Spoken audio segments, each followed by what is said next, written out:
মুশফিকুর রহিমের ছাগলকাণ্ডের ঘটনার পরে একে একে বেড়ে আসতে থাকে এমডিআর কর্মকর্তা মতিউর রহমানের হাজার হাজার কোটি টাকা সম্পদের অনুসন্ধান করতে থাকে যে স্থানীয় গণমাধ্যম কর্মী সহ পড়াশোনার কর্মকর্তারা।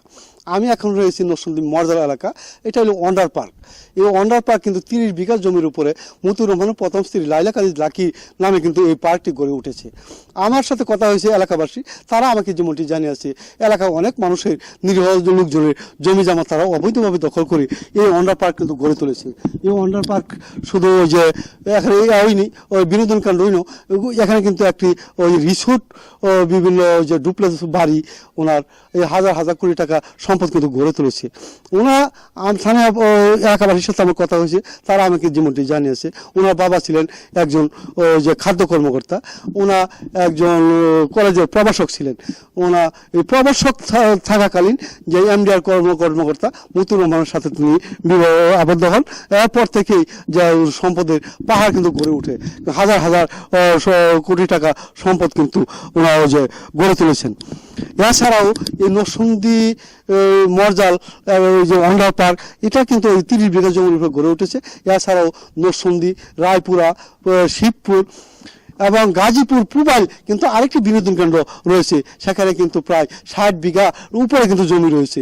এছাড়াও কিন্তু ঢাকা সহ দেশ বিদেশে ওনার কিন্তু প্রচুর সম্পদের সন্ধান পাওয়া গেছে। আপনাদের আর একটু জানিয়ে রাখি, ওনা কিন্তু ওই যে একজন কলেজের প্রভাষক ছিলেন, অধ্যাপক তিনি ওই প্রভাষক ওই অধ্যাপকের চাকরি স্বেচ্ছায় তিনি ছেড়ে দেন। ছেড়ে দিয়ে 2022 সালে কিন্তু ওনার রাজনীতিক অবস্থান করেন।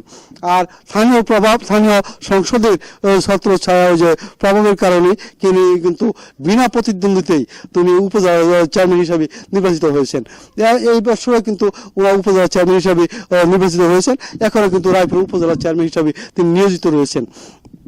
আপনাদের জানিয়ে রাখি যে এই মুশফিকুর রহিমের ছাগলকাণ্ডের ঘটনার পর সামাজিক যোগাযোগ মাধ্যম, প্রিন্ট ও ইলেকট্রনিক্স মিডিয়াতে ব্যাপক প্রচারিত হয়। ব্যাপক প্রচারিত হওয়ার পর কিন্তু ও যে এমডিআর কর্মকর্তা মতিউর রহমান কিন্তু দেশ ছেড়ে পালিয়েছেন। এরপর কিন্তু নাকি ওনারা কিন্তু ওই যে জনসম্মুখে আসেননি।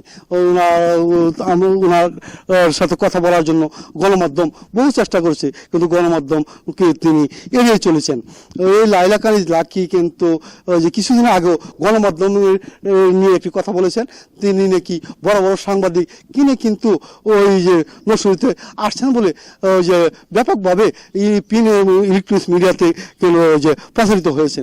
আমরা কথা বলার চেষ্টা করছি লাইলা কাদিজ লাকির সাথে, তিনি কিন্তু আমাদের সাথে দেখা করেননি। আর এই সম্পদ ওনার কিভাবে মালিক আর কিভাবে এত টাকা মালিক হলেন, এই কথাগুলি আমরা ওনার কাছ থেকে শোনার জন্য বহু চেষ্টা করি, আমরা কিন্তু ব্যর্থ হয়েছি। আপনাদের আর একটু জানিয়ে রাখি, এই লাইলা কাদিজ লাকি কিন্তু বর্তমানে উপজেলা পরিষদের চেয়ারম্যান হিসেবে নিয়োজিত রয়েছেন। এই রায়পুরা উপজেলাবাসী কিন্তু ওনার সেবা নেওয়ার জন্য ওনার যে উপজেলা অফিসে গিয়ে কিন্তু বিভিন্নভাবে যে হয়রানির শিকার হচ্ছেন, কোনো ওনার সাথে দেখা করতে পারছেন না, যার ফলে বিভিন্ন সমস্যা কিন্তু সমাধান হচ্ছে না বলে যে এলাকাবাসী আমাকে জানিয়েছেন। এছাড়াও স্থানীয় আওয়ামী লীগের মধ্যে কিন্তু এই লাইলা কাদিজ লাকি এই বিভিন্ন যে বর্তমানে উপজেলা যে জেলা আওয়ামী লীগের ত্রাণ বিষয়ক যে সম্পাদক হিসাবে নিয়োজিত রয়েছে, বিভিন্ন পদবি ইনি কিন্তু দখল করে আছেন। এই জন্য কিন্তু স্থানীয় আওয়ামী লীগের মধ্যে দ্বিধা বিভক্ত দেখা দিয়েছে। তারা বলেছে যে হুট করে কেউ এসে দুজু রাজনীতিক এই বিভিন্ন গুরুত্বপূর্ণ পদ দখল করে তাহলে যে ত্যাগী নেতাকর্মীরা বঞ্চিত হচ্ছে। এই ছিল নরসিংদী মর্যাল ওয়ান্ডার পার্ক থেকে মোহাম্মদ শফিকুল ইসলাম মতি, গ্লোবাল টেলিভিশন।